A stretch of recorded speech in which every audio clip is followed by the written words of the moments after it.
परिवार के पास, गरीब से गरीब हो, गांव हो, शहर हो, झुग्गी झोपड़ी में रहता हो, फुटपाथ पर रहता हो, कहीं पर रहता हो, उस परिवार के पास उसका अपना पक्का घर हो।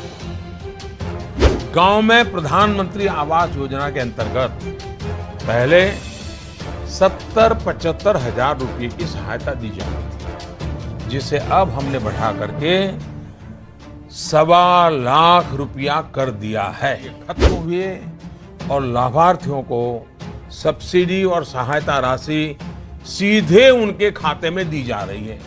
पहले जनधन अकाउंट खोला, अब रुपया भेजना शुरू किया।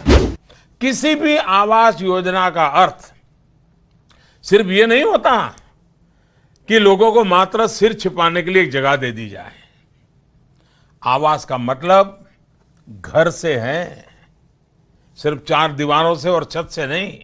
घर यानी वह जगह जहां जीवन जीने लायक सारी सुविधाएं उपलब्ध हो, जिसमें परिवार की खुशियां हो, जिसमें परिवार के हर व्यक्ति के सपने जुड़े हुए हो। प्रधानमंत्री आवास योजना के मूल में भी यही भाव है। अपना घर हर किसी का सपना होता है। गरीब से गरीब व्यक्ति के मन में भी ये इच्छा रहती है कि उसके पास अपना पक्का घर हो। लेकिन आजादी के इतने वर्ष बाद भी गरीब की इच्छा अधूरी ही रह गई।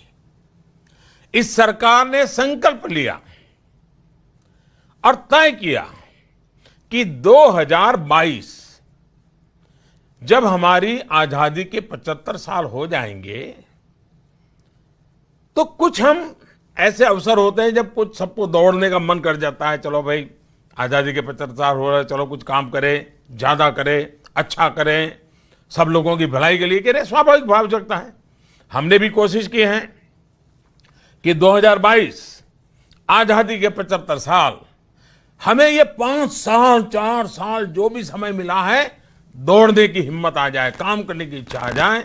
और उसमें एक सपना लिया है, 2022 आजादी के 75 साल, हिंदुस्तान के हर परिवार के पास, गरीब से गरीब हो, गांव हो, शहर हो, झुग्गी झोपड़ी में रहता हो, फुटपाथ पर रहता हो, कहीं पर रहता हो, उस परिवार के पास उसका अपना पक्का घर हो। और सिर्फ घर ही नहीं, उसमें बिजली हो, नल हो, नल में जल हो, गैस का चूल्हा हो, सौभाग्य की बिजली हो, शौचालय हो। यानी एक प्रकार से उसको लगना चाहिए, हाँ अब जिंदगी जीने योग्य बन गई है, अब कुछ और करके आगे बढ़ने के रास्ते खोजेंगे।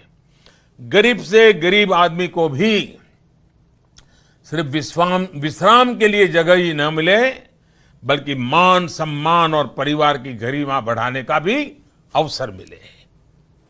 हाउसिंग फॉर ऑल, सबके लिए घर, ये हमारा सपना भी है और संकल्प भी है। मतलब आपका सपना मेरा सपना है, आपका सपना देश की सरकार का सपना है। करोड़ लोगों के विशाल देश में यह संकल्प पूरा करना मामूली काम नहीं है। चुनौती बहुत बड़ी है, कठिन है, और आजादी के इतने सालों का अनुभव कहता है कि सब संभव ही नहीं है। लेकिन उसके बावजूद भी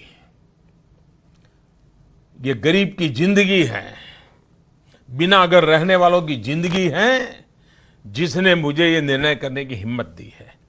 आपके प्रति प्यार ने, आपके प्रति मेरे दिल में जो लगाव है, उसके कारण इतना बड़ा निर्णय किया है। अब निर्णय पूरा करने में सरकारी मशीनरी, बाकी लोग भी मेरी मदद में हैं, काम हो रहा है। लेकिन ये तब होता है, सिर्फ इच्छा शक्ति से थोड़ा हो जाता है। इसके लिए योजना चाहिए, इसके लिए गति चाहिए, जनता का विश्वास और समर्थन चाहिए, जनता के लिए समर्पण का भाव चाहिए। इस चुनौती से निपटने के लिए पहले की सरकारों के जो कामकाज है, कैसे काम होता था, कैसे शुरू करते थे, कहां जाके पहुंचता था, सब आप लोग जानते हैं।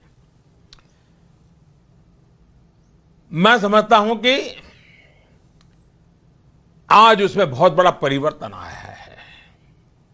आज हमने कहीं मजदूरों, श्रमिकों के नाम पर, कहीं झुग्गी झोपड़ियों के नाम पर मकान बनाना काम शुरू किया। लेकिन बढ़ती आबादी के लिए ये प्रयास नाकाफी ही साबित हुआ। बाद में ये योजनाएं व्यक्तियों के नाम पर बनने लगी, परिवारों के नाम पर बनने लगी। स्वाभाविक तौर पर इनका उद्देश्य सामान्य मानवी को घर देने के बजाय राजनीतिक हितों को साधने का अधिक हो गया था। बिचौलियों की बड़ी फौज बन गई थी और ठेकेदार के मालामाल चलता था। हमने एक अलग अप्रोच के साथ इस चुनौती पर काम किया। टुकड़ों में सोचने के बजाय मिशन मोड में काम करने का संकल्प किया। हमने तय किया है कि 2022 तक ग्रामीण क्षेत्र में 3 करोड़ और शहरी क्षेत्रों में 1 करोड़ घरों का निर्माण करेंगे। पिछले 4 वर्षों में हमने उसका लगभग 4 गुना अधिक सैंक्शन किया है। यूपीए सरकार के 10 वर्ष में कुल 13.5 लाख घर सैंक्शन किए गए थे, जबकि हमारी सरकार के तहत पिछले 4 साल में 47 लाख यानी करीब करीब 47 लाख, एक प्रकार से 50 लाख के पार पहुंचने के अधिक घर हमने सैंक्शन कर दिए हैं। इनमें से 7 लाख घर नई टेक्नोलॉजी से बनाए जा रहे हैं। हम हाउसिंग में नई टेक्नोलॉजी को बल देने के लिए ग्लोबल हाउसिंग टेक्नोलॉजी चैलेंज ये शुरू कर रहे हैं, ताकि लो कॉस्ट हाउसिंग की नवीनतम टेक्नोलॉजी का उपयोग हो सके। इसी तरह यदि गांव की बात करें तो पिछली सरकार के अंतिम 4 साल में गांवों के अंदर पूरे हिंदुस्तान में करीब करीब 25.5 लाख घरों का निर्माण किया गया था। वहीं हमारी सरकार ने पिछले 4 वर्ष में 1 करोड़ से अधिक घरों का निर्माण किया है, यानी 325% से भी अधिक वृद्धि। पहले मकान बनाने के लिए 18 महीने का समय तय था, लेकिन हमने इसको घटा करके, इसको महत्व समझते हुए, गति तेज करते हुए 18 महीने का काम 12 महीने में पूरा करने का संकल्प करके हम आगे बढ़ रहे हैं। अब स्थिति ये है कि 1 वर्ष से भी कम समय में घर बनकर तैयार हो रहा है।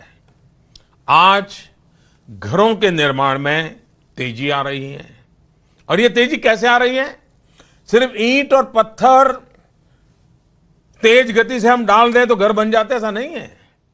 इसके लिए सभी स्तरों पर योजनाबद्ध तरीके से ठोस कदम उठाए जा रहे हैं। स्केल ही नहीं, साइज को लेकर भी परिवर्तन किया गया है।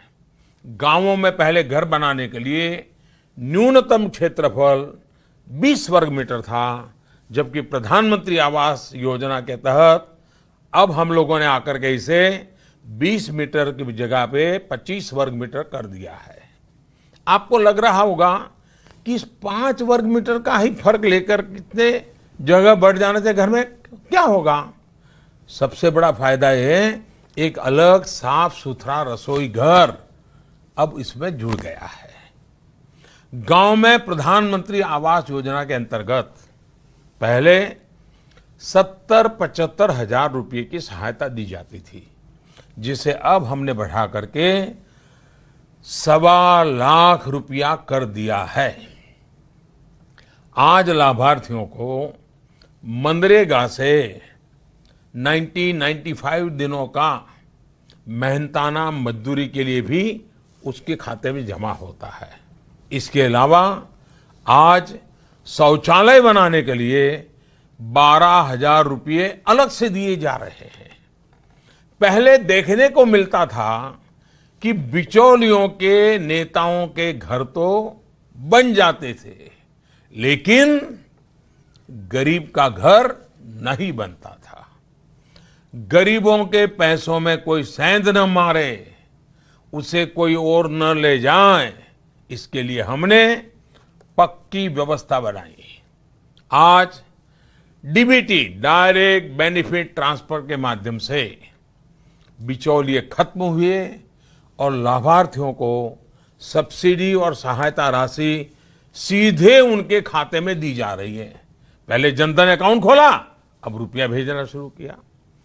प्रधानमंत्री आवास योजना कार्यक्रम की प्रगति की मॉनिटरिंग के लिए ये जो घर बन रहे हैं, जो आवास बन रहे हैं, उनका जियो टैगिंग की व्यवस्था की है ताकि पारदर्शिता बनी रहे।